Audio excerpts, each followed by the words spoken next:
We're here for a long time. Not a good time.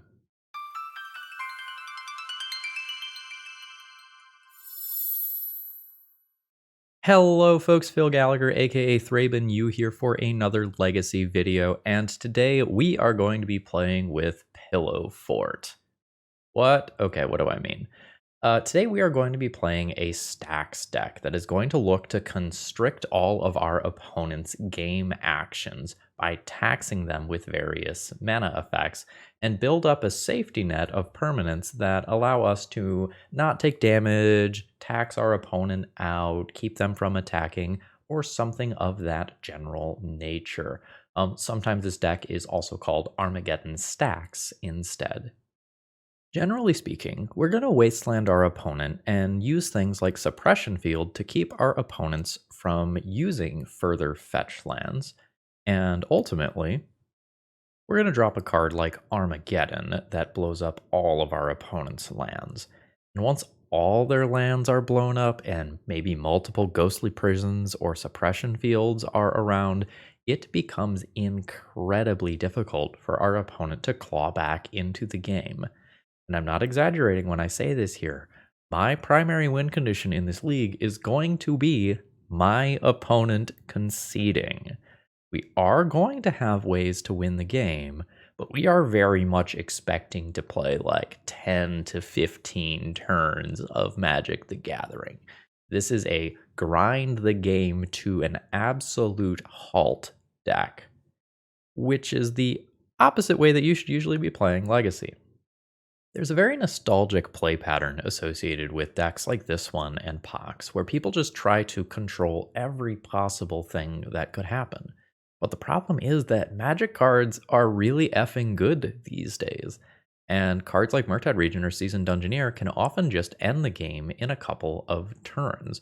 So these lockout decks have basically become outdated by Legacy standards. So today we're expecting to have some fun, and again, the fun will be all mine, not my opponent's. And we'll see how the deck does. Plum Wizard submitted the original version of this deck list, and I did a significant tune-up, and let's look at the original and see how I changed it. Now, today's video is sponsored by Moxfield.com as well as Cool Stuff Inc. And remember, if you need any paper Magic cards, check out Cool Stuff Inc. and use promo code ThrabenU to save 5% on your order at checkout. So this is the original deck list that was submitted to me, and there's a number of anti-synergies in the deck list here that I thought were too problematic to proceed with as is. Number one, the deck has an Enlightened Tutor package that often works against other elements of the deck. So Enlightened Tutor is a pretty bad Magic card by Legacy standards. And the utility that you often get by casting an Enlightened Tutor is not worth the speed deficit it takes to take a turn off and put the card on top of your library, unless you're playing against a dedicated combo matchup. Sure, in a dedicated combo matchup, finding your Rest in Peace or your Stony Silence is super important, but you're going to run into a lot of anti-synergies within this deck. We are an Urza's Saga currency converter deck. We have Chrome Mox. Stony Silence has problems. We're a Rest in Peace deck, but one of our primary engines, and I'm going to talk about this more in a minute, is the Restoration of Eiganjo, which has us returning stuff from our graveyard to the battlefield tapped. And Urza Saga tokens don't work so well with the moats that we want to be playing. So I had to kind of really go into the tank here and figure out, like, how do I keep some of the elements of this deck while cutting the things that might be too cute or don't work together. Phyrexian Vindicator, for example, with its 4 white pips, is going to be rough when we have a whole bunch of colorless lands in our mana base. So I did a lot of retooling and soul searching.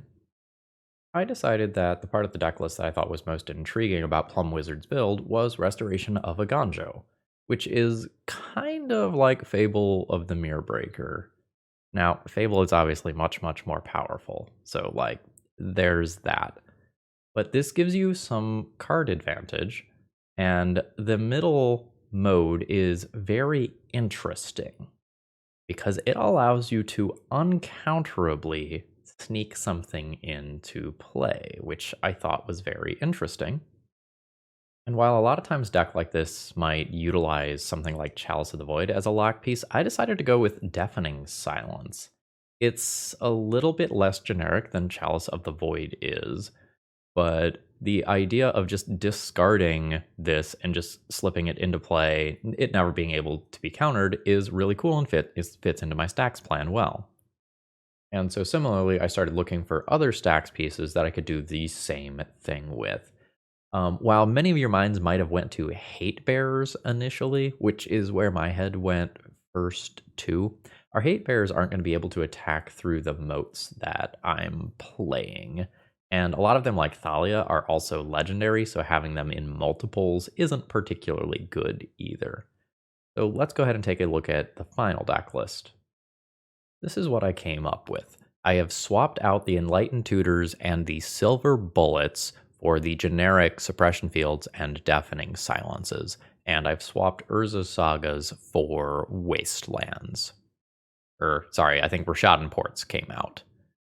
And we've got a land count of 24. I'm not sure if I want 24 or 25. I kind of went back and forth on that, but I had a lot of trouble finding room for everything that I wanted in the main deck. I considered more paths and portable holes in the main deck as well. Again, portable hole is something kind of cute that you can do with the Restoration of Eiganjo. But ultimately, I needed to make sure that I had room for some win conditions and enough lock pieces that I could have a somewhat consistent plan. The sideboard is largely geared towards beating combo decks. That's the thing that I would like to bully today, and we're hoping that the Moat, Armageddon, Suppression Field, Ghostly Prison nonsense will lock out some portion of the fair decks. Note here that I'm fully giving up some matchups. You'll notice there's not really artifact hate here. There's not the torpor orbs that you might need for an initiative matchup. I'm trying to win some portion of games, and I don't think this deck is strong enough to beat everything, so I'm not going to try. All right, let me know what you think down in the comments below about the deck list, and let's battle. Oh, I have some really tough decisions here. Like, this is really going all in on an Archon of Emeria backed up by a Wasteland, which buys a lot of time to find other things, but this is not a lot of gas or a lot of stacks. I'm going to keep the hand, I think, still, because this is so strong. And will literally just win the game versus some decks. Like, Archon bullies fetch lands. But if my opponent is just like basic lands, Mother of Runes, I just like cry. Fuck yeah. Deck's great. Is the deck perfect and we don't sideboard? It looks like my opponent's last legacy finish is with Ad Nauseam Tendrils. I was already going to sideboard for combo after my opponent just conceded to that in game 1. Like, that was a sign that they almost surely were not a fair deck. So now we've got some direction. So I am going to want Transfers and Deafening Silences. I am not going to want Swords to Plowshares, so these can come in. I am also not going to want Moat, as those will stop these from attacking.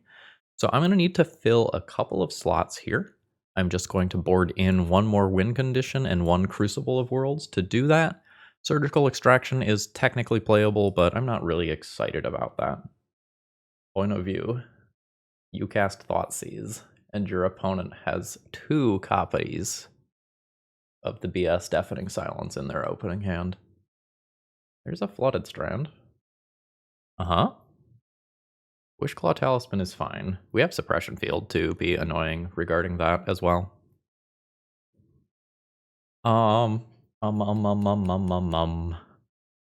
Deafening Silence is definitely better than Suppression Field here.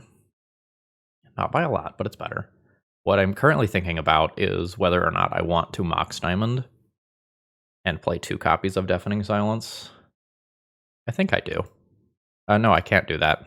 Yeah, okay. Just 1 copy of Deafening Silence will be fine. I'm still maybe supposed to play the Mox Diamond first so that I have 3 mana if I draw another land and can slam the Archon. I like playing Suppression Field. Another Wishclaw Talisman. God damn, Suppression Field is sexy. Have you ever seen a sexier Suppression Field than this? Oh, that's good. Yep. This is gonna hit fetch lands too. Oh my god. Oh my god. This deck is so great. Hello and good luck. Okay, yeah, missing land drops. Oh yeah, I forgot about Ghostly Prisons. I guess that's still fine versus the Empty the Warrens backdoor plan. Cast another Archon. Double my clock. Yeah. Yeah, there's nothing more to say here. Today's video is sponsored by moxfield.com. It's just the best place to keep your online deck lists, and it's also a great tool if you're a competitive tournament player. What I'm showcasing here is its compare feature. You can take two deck lists, plug in links to both of them, and then see which cards are unique to deck list A, which cards are unique to deck list B, and which cards are shared with both of them. And you can do this both with the main deck and the sideboard. If you are looking to fine-tune a deck list, this is a great way to do that. My round 2 opening hand here only has a single land, so I'm going to mulligan this one. This is fine. Probably just junking the Mox Diamond here. I could dump the second Deafening Silence pretty easily as well. Neither one of these cards is particularly strong. I'm going to keep the second Deafening Silence. Like, the second Flagstones is already going to put a land into the graveyard for the purposes of Restoration of Eiganjo, so I'm good with that. But it's possible that I'm supposed to keep it so that I can spike another land drop off the top and play a 3-drop on turn 2. Alright, we're playing against a blue deck. That's what I know. Alright. So, yeah. Yeah. Legend Rule. Search for a Plains. Cast a second Deafening Silence, just in case. Mycosynth Gardens. My opponent is either playing a LED-based combo deck or a Phyrexian Dreadnought deck. I don't have the third mana here. I need to start doing cool stuff. But hopefully this slows my opponent down significantly. Alright, there's a shuffle from my opponent. Suppression Field is probably very good versus my opponent's deck, as it pretty much prices them out of Mycosynth Gardens activations. Alright, it's in play. Ancient Tomb from my opponent. Okay, there's a Phyrexian Dreadnought, and this is, I assume, a Stifle. So my opponent can cast one creature and one non-creature spell, and that is allowed. Unfortunately, I might not hit my third land drop here, and I will die in 2 turns if I don't find a Swords to Plowshares. Yikes. What, 8? I have another land drop, but that doesn't do anything. Right? My opponent can actually also copy another Dreadnought. So here I should not show my opponent any more cards. I unfortunately have to concede. So Moat will be very good here, as will Path to Exiles to get rid of Dreadnoughts that actually happen. I don't know what my opponent's plan B is going to be. Like, I don't know if they are on Echoes and like Hull Breacher draw 7 nonsense as the rest of the deck. It looks like they're mono blue. I don't know if they got like some show and tell stuff going on over there. So it's going to be a little hard to know exactly how I should be sideboarding. Deafening Silence doesn't stop Dreadnought into another thing. I am probably going to board those out. Those probably become Path to Exiles. And I need these moats. If I'm boarding down Deafening Silences, I can probably board down some copies of Restoration of Eiganjo. I kind of want one more Court of Grace. I can't tell you why exactly. My gut is just telling me that it's correct to do that. I'm going to trust intuition here. I think this one gets a no from me. And this one gets a yes from me. It's slow, and I have to decide whether or not I want to keep the Court of Grace. I put an extra into the deck.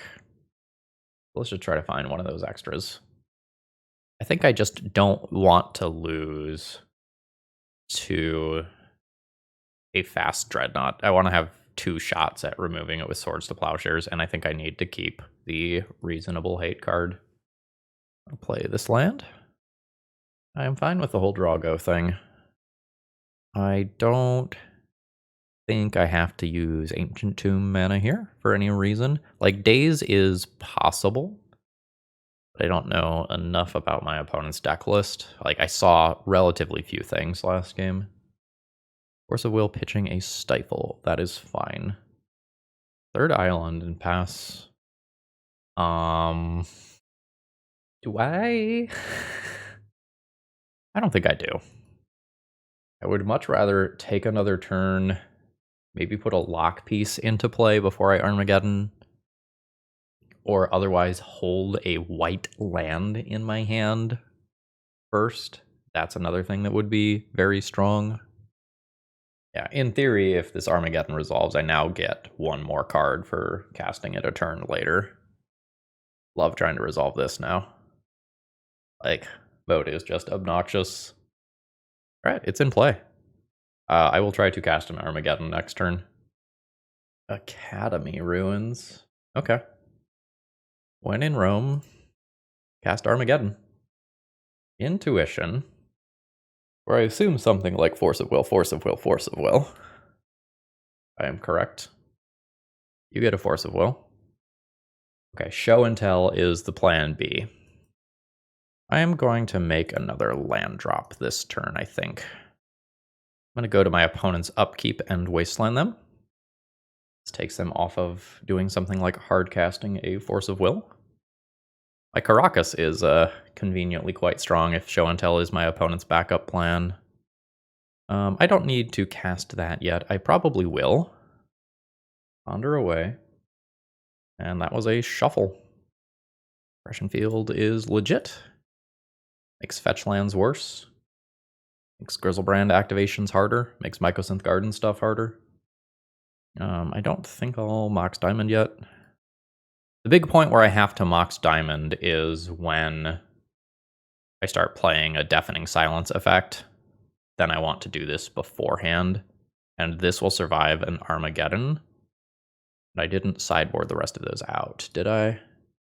I did not, so those are still around, so I will go ahead and cast Mox Diamond then. Yeah.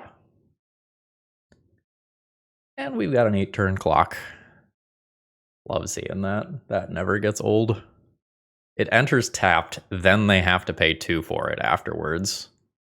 Absolute insult to injury situation. Yeah, draw your cards. Yes. Again, never gets old. So now I have to choose whether or not I would like to continue to play land drops. I think no. I think I've got plenty of mana. Like, I'm not really going to need to be playing around soft permission. Yep. So many basic islands. That's their spell for the turn. And there's a fetch. Fails to find 5 basic lands as the mana base. Nice. That wasteland will potentially do some work. They also could have some basics in hand, I suppose. A Dismember is fine. I don't have that many win conditions, but I'll find one eventually. At some point, if I could shuffle my library, that would be cool, to shuffle one of my win conditions back into a non-bottom of the library position. All right, there is a Show and Tell. My plan is to just bounce whatever this is, unless it's an Omniscience, which is awkward. Omniscience for Emrakul specifically is a pain in the butt. Put in a Plains. There's the Omniscience. That's my opponent's 1 spell. Oh no, that's gone. It is Omniscience for Emrakul. So I can Caracas bounce that Emrakul, but unfortunately, this has protection from spells that are 1 or more colors, and it also flies.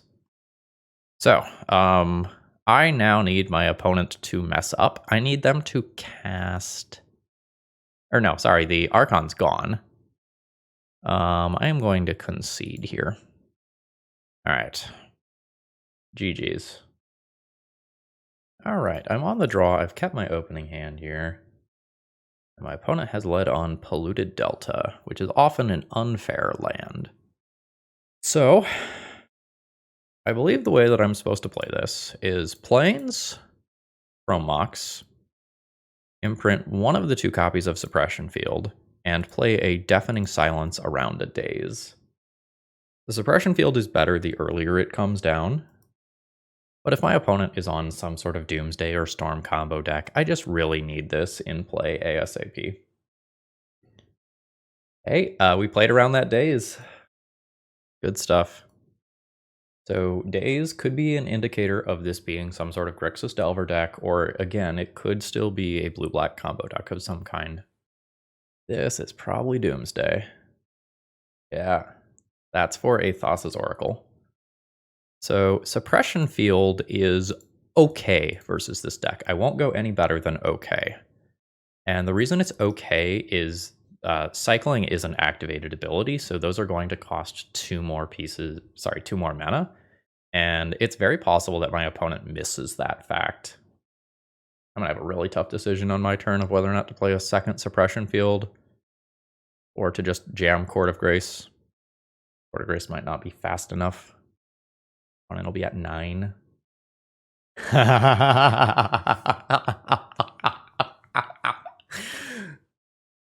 Oh, sorry. We're having a moment.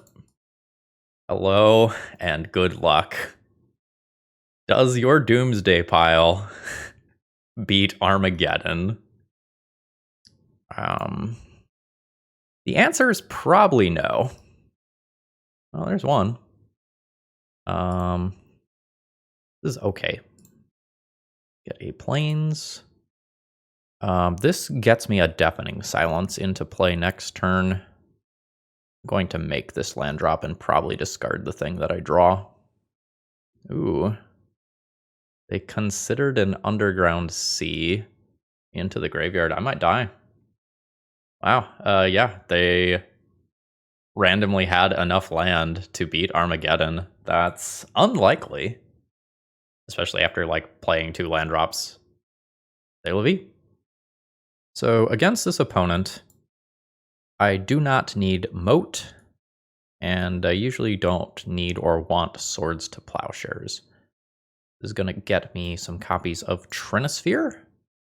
Going to get me a Crucible, another Deafening Silence. I'll probably play another Court of Grace. And I can consider Surgical Extractions to mess up the order of Doomsday piles. And I will do that since Ghostly Prison also doesn't really have text here. I am happy with this. Although, honestly, I'm very surprised we lost game 1. Mox Diamond, discard a Plains, from Mox, imprint Eiganjo, Archon. Yeah, this is fine. Diamond, discard Plains, from Mox, junk Eiganjo, Flagstones, and Archon. That's what we did not want to see. So now we are relying on the top of the deck to spit up something good. Dark Ritual into Doomsday immediately. We're pretty much fully at the mercy of my top deck here. Opponent has an opposition agent boarded in. That's good to know about. Basic Plains not doing it. Alright, there's Street Wraith. Island and pass. So we're going to get another turn here. Hold land in hand, I think. Cast Archon. That's a Brainstorm in response, which probably means that my opponent can stack this in a way that allows them to win next turn. Even if they don't, it's not like I'm presenting an immediate win either. Alright, I need something that taxes out Thassa's Oracle here, and I whiffed. I bring my opponent to 5, and then I'm going to die to hardcast Thassa's Oracle. Something like a Trinisphere would have done it there. Yep. GG. I've kept my hand here. My opponent spent a long time tanking after doing a mull to 5. Marsh Flats is an unusual fetch land. Grief pitching Unmask, so we are probably playing against Reanimator. Archon and Suppression Field and Wasteland are all okay here. If my opponent is able to turn 1 me, though, I'm not going to be on a lot of outs. I have lost Archon of Emeria. My opponent is fetching with Grief on this deck. Oh, I thought we were about to see some sort of Undying Evil nonsense. That did not actually occur. I am supposed to play the white land here, I think. Leaves me with flexibility to play Wasteland and pay for it next turn, or tap an Ancient Tomb to put a 4-mana card like a Court of Grace into play. That's not the 2 mana you need. Oh, they've got a Reanimate. Sure. My Wasteland will now enter tap, which is indeed relevant here. I have all the time in the world versus this. I'm going to put in a tapped Wasteland in hopes of being able to Wasteland Marsh Flats. Alright, I'm taking 2 from an attack. Okay. So, my plan here is sacrifice Wastelands to destroy Marsh Flats. I guess I can do that in my opponent's upkeep to play around Dark Ritual. And then next turn I will have... what?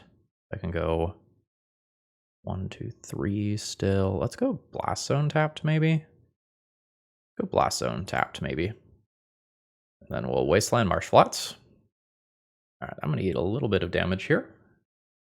Nice.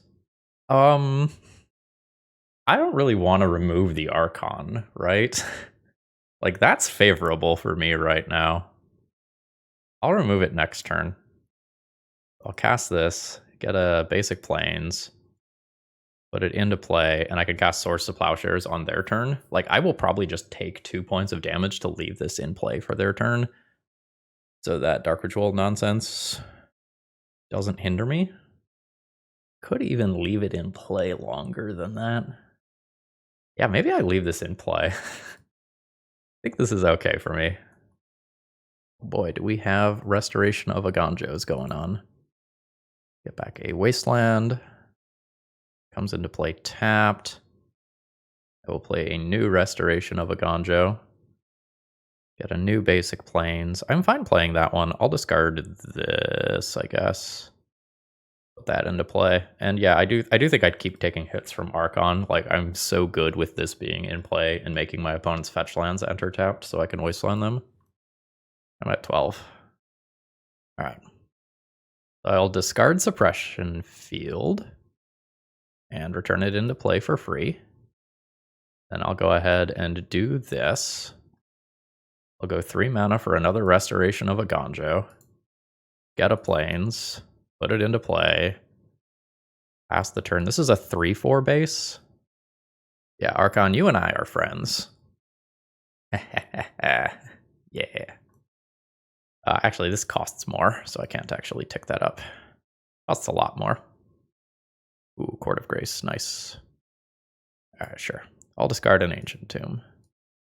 I will put an Ancient Tomb into play. So the next question is, do I attack my opponent? I could just wait. Attack them in a chunk of 9 or a chunk of 6 first. Don't let them chump block with this. This game is so interesting. I think I'm going to wait. I think my opponent wants to... Ooh, my opponent's going to 8 cards, though. Maybe that was wrong. That's a very specific number that I did not realize. No, I was supposed to attack, let my opponent jump block, play Court of Grace. That was my line. I missed hand size there. Alright, so my opponent's not doing things. I'm going to tick up Blast Zone. Or maybe this is the moment that I Swords to Plowshares and then attack for 6 on their turn. I'm going to do that now. Yeah. Maybe I'm supposed to leave that in play, though. Just like, their life total became relevant in a way that it was not relevant a second ago. Alright. I get a whole bunch of critters. Grizzlebrand's ability costs a bunch of life. I float a mana, play flagstones, keep flagstones. Yes. Get a Plains. Play a Court of Grace. And I'll get some extra cards. Fetch lands are no good. Rituals are good again. Ghostly Prison Effect's pretty good. Alright, so let's see what my opponent has sculpted over the last few turns. Okay, here is an Exhume. The Grizzlebrand is in play. It cannot draw 7 right now due to Suppression Field. So I get to make a 4/4 flyer, which means the Grizzlebrand is not actually getting in for damage on me. That's interesting. That would give me 1 plains. Now, my opponent's not just dead, right? I attack 3, well, one of these gets blocked. I do 3, 6, 9, 10 damage. No, that's not just lethal. Probably will be in the not too distant future. I wish I would have held a land. All right. YOLO. Ravages. Not the best Ravages of War I've ever cast. But hopefully Court of Grace just spirals this game out of control. I did not want another Armageddon, believe it or not. So if Grizzlebrand attacks, I just block with an Angel token, and I have an absolutely savage backswing of 11 damage, and I just make another Angel. If my opponent doesn't attack, just start accumulating more flyers, and I will overwhelm them and kill them in one go. All right, there's a Dark Ritual. Cabal Therapy targeting themselves. Or an Archon of Cruelty, which is definitely slightly annoying. But it's not more than that, because I just have these spirits. I can discard a Mox Diamond, that's fine. Starting next turn, things are a little annoying. Hopefully I draw Swords to Plowshares. Alright, there's a land drop that doesn't do anything. Alright, I'm getting to keep the Angel token around, which is nice. I can hold Monarch for longer if I need to. Alright, I get another 4/4. That is worth casting, I believe. I can just discard this Armageddon to the Archon of Cruelty trigger. I can protect a Swords to Plowshares if I draw one, which I did not. Moat also not a primo card right now. My opponent attacks, I just sacrifice a Spirit token and then double block Archon. Archon kills one of these. My opponent can become the Monarch, but that's not the end of the world. Oh wait, hold on. I'm going to lose some life here, aren't I? From the Archon trigger. I'm at 6. That difference is relevant. I'm going to just punt this decision off a turn. Like, I can block, net 2 damage on the attack. Or I can play towards just ripping something that beats Archon. At like 2 draws for Swords to Plowshares. Caracas isn't an out to Grizzlebrand if I leave that instead. And if I could just block this, I can wall Grizzlebrand forever with Court of Grace. If I block like this and go to 1 and draw Swords to Plowshares, I just 100% win the game. If I block like this, I lose ground, but have a couple draws for Swords to Plowshares. I think I'm supposed to do that. Make a new 4/4. There's a new land drop. Ship in with these. Always yield to those. Oh fuck, this was just worse, wasn't it? I have 1 flyer. This was just worse. Caracas. This is 5, but it's really more than that because of the attack trigger. Yeah, I needed that Archon in play for a little longer. I might have gotten greedy. No, I think the real mistake was not clearing the Archon the previous turn and taking the attack in when I would have realized that like my opponent was going to 8 for hand size. That was the real issue. I'm gonna call that loss my fault. So let's start with outs. I definitely don't want Moat. I think I'm fine removing creatures when they hit play. And generally speaking, my opponent can operate on very few lands. I don't know that I want to be doing this sort of stuff. I have a giant pile of reasonable things that I can board in, and I think Court of Grace is good as well. So what is the least good of the stuff that is here? This probably doesn't make the cut.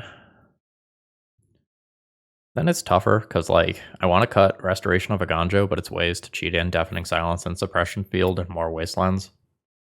Maybe when I'm on the play, I don't play the paths. I can probably cut a colorless land. I cut 2 of these, it leaves me really win condition light. I don't know, maybe I can win with lower to the ground win conditions here, and I just cut the Court of Graces and keep the maximum amount of hate. So this hand can turn 1 Deafening Silence, but then I never have another land drop. I'm gonna go ahead and mulligan this one. This hand is fine. I'm keeping it. I'm pitching the Ghostly Prison here. I'm going to keep the Mox Diamond because if I draw another land, it lets me play a Trinisphere on turn 2. My opponent has kept on 7, which is scary. So I have the Surgical Extraction so I can make it to my own turn 2. That is unfortunately a grief. I'm going to just let that resolve. Predictably, I've lost Swords to Plowshares. And we'll see if my opponent can also just Entomb and Reanimate. Yep, they can. And there is indeed a Reanimate on a Grizzlebrand. My opponent can draw 7 to try to attempt to go further. I can remove the Grizzlebrand end of turn, so this is beatable as long as my opponent cannot produce a second creature. If they can produce a second creature, I'm usually dead. Oh, that's a grief. That's annoying. That forces me to fire off a Swords to Plowshares on the Grizzlebrand, which means my opponent could produce a second Grizzlebrand and draw 7 more cards. It also just means that my best plays aren't online for next turn anymore, even if they can't produce a second creature. Alright, it is a Reanimate on the Grief to take the Trinisphere as well. If this is all it is, this is fine. I have time to draw out of this. Again, it's another big creature that I care about. I am going to put the Ancient Tomb into play here, as if Archon of Cruelty hits play, I want to have 3 mana. 100% of the time, I don't want to discard the Ancient Tomb. And we'll just see how good the remainder of their hand is. Not bad lens. My opponent might legitimately just be mono black. That's another grief.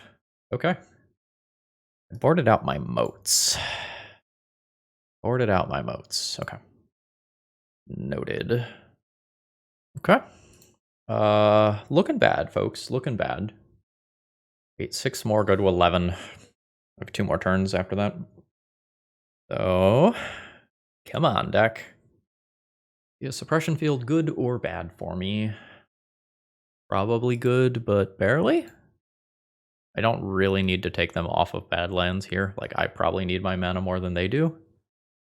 But I have to, I think, hit running removal spells or very close to it. Alright, my opponent's crashing in. I'm at 5. Alright. Alright. I get it. I get it. That one wasn't meant to be, but that was a super interesting match. I have a very fun opening hand here. I will be keeping this. I am not geared to beat initiative decks. I intentionally did not play Torpor Orbs, so this is a problem. I think I just fully punt this matchup. Like, I do not think that I can win it without the 3 Torpor Orbs in my sideboard. Unless I'm wrong and this isn't initiative, but, you know, I'm pretty sure. Yeah. So, it's very hard for me to take the initiative and hold it against this deck. So I'm going to wasteland my opponent and try to constrain their resources. I'm going to let them go to Forge, and then I'm going to Swords to Plowshares their critter. I don't want them to know to go to Lost Well. I just can't. I can't give them that extra body. I need to hope that I can stick them on mana, do some cool shit with Ravages of War, and take the initiative at some point. Don't play more creatures, just like play a Chalice. Thank you. Alright. Suppression Field does minimal stuff here. Next turn is kind of a scary turn. Trap damage is whatever. But Ancient Tomb into 4-drop initiative creature is backbreaking. It's a Lotus Petal instead, so maybe a Fury. Oh no, it's just a Caves of Chaos Adventure. Sure. Chalice stops that swords that I just top decked. At this point, I take 5 damage on the attack, going to 10, and then Throne of the Dead 3 is going to happen as well. I'm going to pass the turn and then concede after I see 10 cards off the top of their library. Actually, I guess I could draw Moat. Moat's very good in this matchup. Yeah. So, for future reference, my opponent has at least 4 basic lands. So, Forge happens. I take 7, go to 8. I can technically survive a trap. Caves of Chaos Adventure trigger just reveals Arid Mesa. That's fine. But yeah. Life's bad. Armageddon doesn't bail me out. This is, unfortunately, I think, a damn near impossible matchup. The fact that they ignore Suppression Field while also kind of ignoring Moat effects because they can just go and loop the Undercity that I have trouble taking is real bad for me. And it's not like Deafening Silence is great here either, because it's common for my opponent to cast like a piece of artifact mana and then a creature. I'm probably going to end up cutting these as well. Moat, Court of Grace, Path to Exile, Crucible are probably what I am primarily looking at. This is probably about the best I can do. Trinisphere is not crazy on the play, but my opponent is going to get through that very quickly. Flagstones, Mox Diamond, discard Flagstones, no further play. This is a mulligan for me. This is a keep. Throwback Wasteland. Okay. So now I have to decide on turn 1, do I want Moat or Court of Grace? I think I want Court of Grace to try to end this game when I'm on the play. On the draw, I would take Moat. Moat. Tomb. Burb. And hopefully this slows my opponent down and lets Court of Grace do some absolute nonsense. My opponent has a handful of basic lands that could be quite good. All right. I will play Flagstones. It is not symmetrical. All right. I'm the pretty princess. And I'll be attacking for 2. My opponent goes to 18. Path is amazing. That's very good for me here. Nice, love that that enters tapped. 8 that my opponent has the Spirit Guide. Fable. Alright, I get a 4/4. I'll hold that. Yeah. An attack with Archon. Hit my opponent for 2.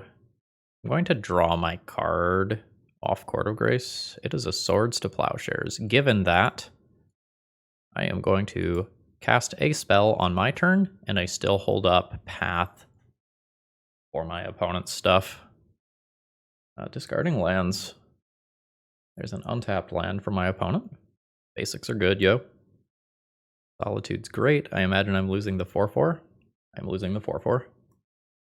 In good news, I'm just going to get 1 right back, and I am going to just immediately eliminate the Solitude. It does give my opponent another land. Okay, cool. My opponent has given up. That's great. The game where I'm on the draw obviously is harder because my opponent gets to go and play a thing, but I don't really know that I have any reasonable swaps. So they can try to get in under things like my Archon. I will want my opening hand to have, like, preferably 2 copies of Swords or Path and Moat, and then a handful of lands. If I can beg. Okay. That is technically what I asked for. However, they don't produce the white. Should have been more specific. Yikes. I'm going to say no to that. I'm going to go to 5. I'm going to go to 4. This is going to be a keep. Mox Diamond always goes. Armageddon always goes. 1 of Wasteland and Court of Grace goes. I'm going to get rid of Court of Grace on the draw and just keep the mana that allows me to cast things like Ghostly Prison and Moat. Like, ultimately, this game is probably about turtling up under a moat and getting lucky. And if I keep all my mana, I can cast something like a Restoration of Eiganjo to get some card advantage a little bit earlier. Hey, speaking of the devil, I'm going to go ahead and pass the turn just as quickly as I can here. See if my opponent does the forge thing again. They've gone Lost Well. And before they get a chance to hold up some sort of flicker effect, I am going to go ahead and Swords. We'll see if they have like a Fable as a follow-up. They do, unfortunately. I'm in a position where I can't really wasteland my opponent. I just desperately need mana. Opponent gets a treasure for stash. And then they get to loot through their bad cards. Oh, they have no bad cards. Shit, I'm dead. GG's. I'm at 18. I am playing towards basically moat. My opponent gets to Throne of the Dead 3 next turn. I'm going to need to moat, and then I'm going to need my opponent to never find a Lauren. Path is okay. My opponent already has flicker effects up because they have 2 treasure tokens. So I'm not going to Path to Exile at sorcery speed. Archon of Absolution, sure. Pro-white creature as well. Alright, I will take out Seasoned Dungeoneer with this timing though.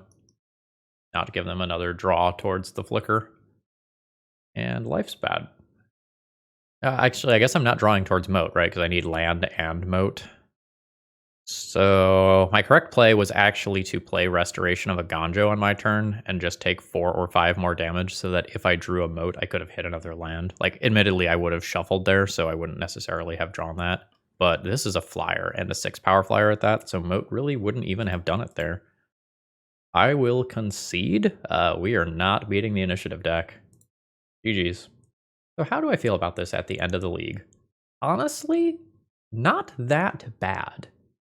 It's obvious, like, we knew from the beginning that this wasn't going to be a high-powered deck because we're trying to do something you're not supposed to do in Legacy. We are trying to grind the game to a halt in a format where people are playing incredibly powerful and proactive strategies.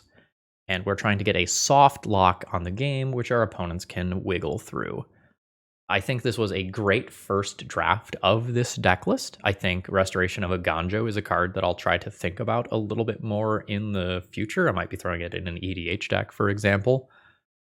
I feel like I had approximately the correct balance of cards and effects in this deck list.